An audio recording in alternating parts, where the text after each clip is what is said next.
Assalamualaikum warahmatullahi wabarakatuh.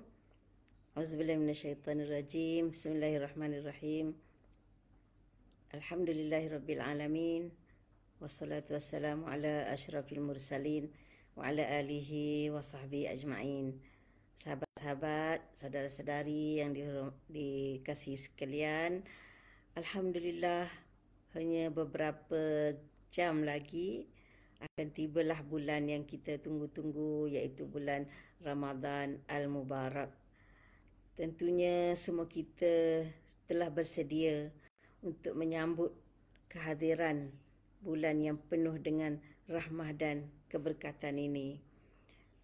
Kita telah menyediakan diri kita untuk berpuasa, untuk qiyam, untuk mendampingi Al-Quran dan untuk melakukan segala amal kebaikan yang disyariatkan demi mencapai redha Allah Subhanahu wa taala. Ya, perkara pertama, apabila nampak anak bulan nanti, maknanya masuknya satu Ramadan malam nanti, kita disunatkan berdoa, Allahumma ahillahu alaina bil yumni wal iman wassalamati wal islam rabbi wa rabbuka Allah. Dan sebelum tibanya Ramadan ini, ada satu perkara yang ingin diperingatkan kepada diri sendiri khususnya dan kepada sahabat-sahabat yang dikasihi. Ya, apa sebenarnya yang kita patut dapat daripada Ramadan? Apa sebenarnya yang kita patut dapat daripada Ramadan? Kita puasa, kita qiyam, tarawih, kita tilawah, kita sedekah, kita buat apa saja kebaikan. Apa perkara pertama yang Allah nak beri kepada kita? Di mana kalau kita tak dapat yang ini, kita rugi. Walaupun kita puasa, walaupun kita qiyam, walaupun kita tarawih, walaupun kita khatam beberapa kali, walaupun kita sedekah banyak mana, tapi kalau satu ni kita tak dapat, Allahu Akbar, maka kita dianggap celaka. Na'udzubillah. Jadi ini yang saya nak ingatkan diri saya sendiri khususnya dan sahabat-sahabat yang dikasihi sekalian. Ya, Nabi SAW bersabda dalam sepotong hadis yang bermaksud, celakalah seorang itu apabila masuk bulan Ramadan, kemudian bulan Ramadan keluar, maknanya berakhir Ramadan, sebelum dia diampunkan dosa. Masya Allah, maknanya orang yang masuk bulan Ramadan, habis Ramadan, belum lagi dosanya diampunkan. Jadi maknanya orang ni ialah orang yang celaka, orang yang rugi. Ya, hadis riwayat At-Tirmizi. Jadi siapakah orang yang tak diampunkan dosa ni, mak? Na'udzubillah, ya. Jadi ini kita kena ingatkan supaya kita tidak termasuk dalam golongan itu. Pertama, orang yang tak diampunkan dosa ialah orang yang puasa, tapi dia puasa bukan bukan dengan keimanan dan bukan dengan ihtisab.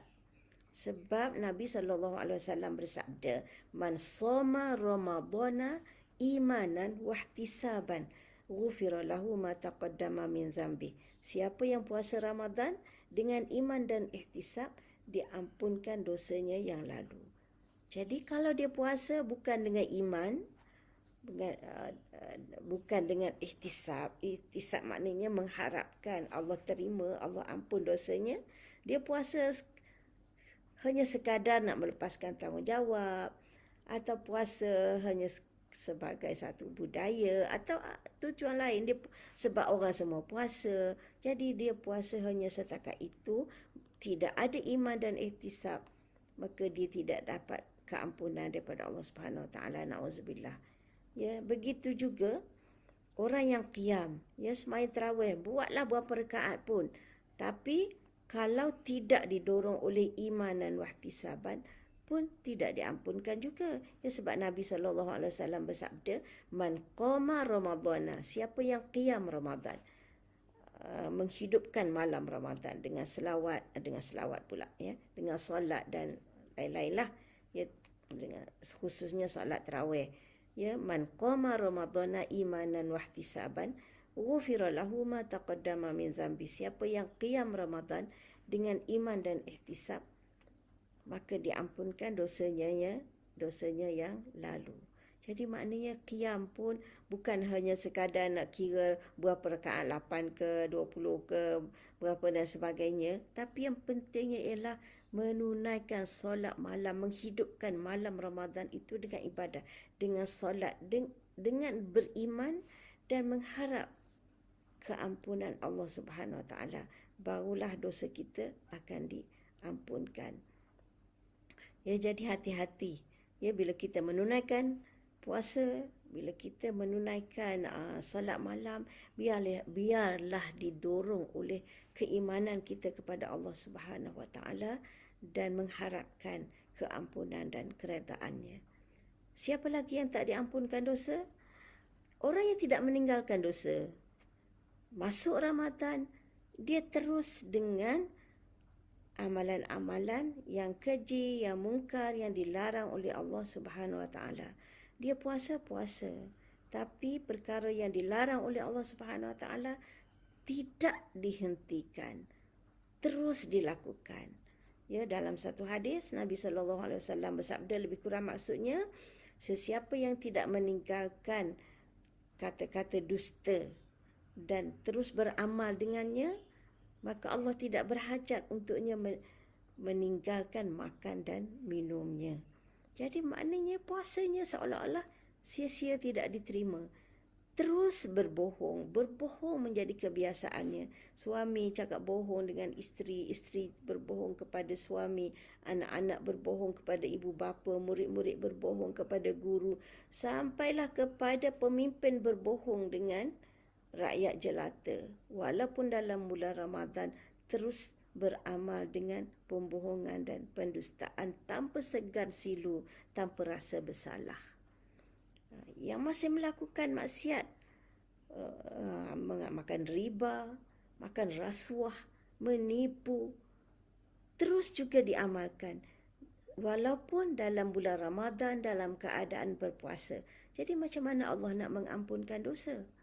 Jadi Allah takutnya, ya, bayangkan Allah datangkan bulan Ramadan ni untuk mengampunkan dosa kita, tapi berakhir je Ramadan, dosa kita belum diampunkan, na'udzubillah.